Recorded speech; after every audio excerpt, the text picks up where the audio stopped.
Well, hello everyone and welcome to yet another Discussions with Dolf.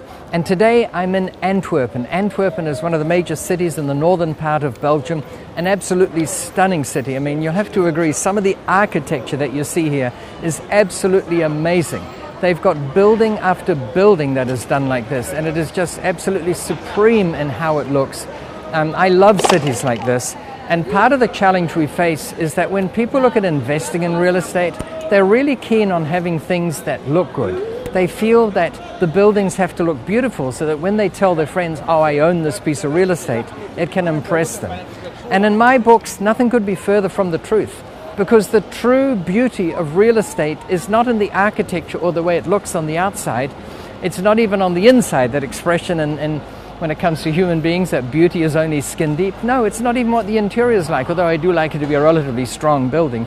The real beauty of real estate is in the balance sheet, because if the balance sheet can look good, then you're on to something really good. Then you've got an investment that's going to serve you well. And for a balance sheet to be strong, it has to meet certain criteria. It has to have good cash flow, of course, but it also has to have good prospects for capital growth. Usually the two go hand in hand.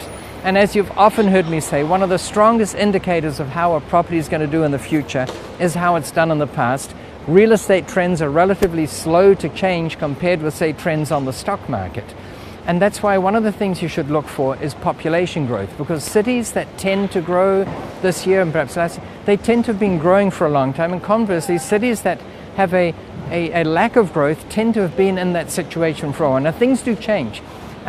Cities out on the east side of the United States, for instance, Philadelphia, Pittsburgh and that, they had very strong growth a while back when they had industries that were doing really well, perhaps like the steel industry or the coal industry.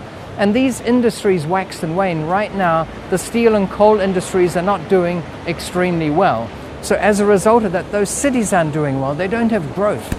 And to give you another example, and it's one of the reasons why I've chosen to live in Phoenix, folks. Phoenix, for the last 50 years, has had one of the highest growth rates in the country that you can find anywhere. And as such, Phoenix has been extraordinarily good for real estate growth. It's had the highest growth in population and therefore the highest growth in capital values. And that's one of the trends you can look for. And when you've got that as a long-term trend, your balance sheet will tend to stay strong for a long time. And you know, I always find that there are so many things that correlate with what makes a building good. But the last thing you really want to look for, even though I relish looking at it, is this beauty on the outside of the buildings. And I think you'll have to agree here at Antwerpen, and it's not the only city that's like this. You'll find absolutely stunning architecture like this all the time. Anyway, that's one of the trends I want to tip you off about. And the main thing to take away from this week's discussion in Dolf is that the beauty of real estate is not in the exterior, it's not even in the interior, it's in the balance sheet and the profit and loss account. If you can keep that in mind, you do extraordinarily well. I want to thank you for watching, and until next week, as always, wish you successful investing. Thank you very much.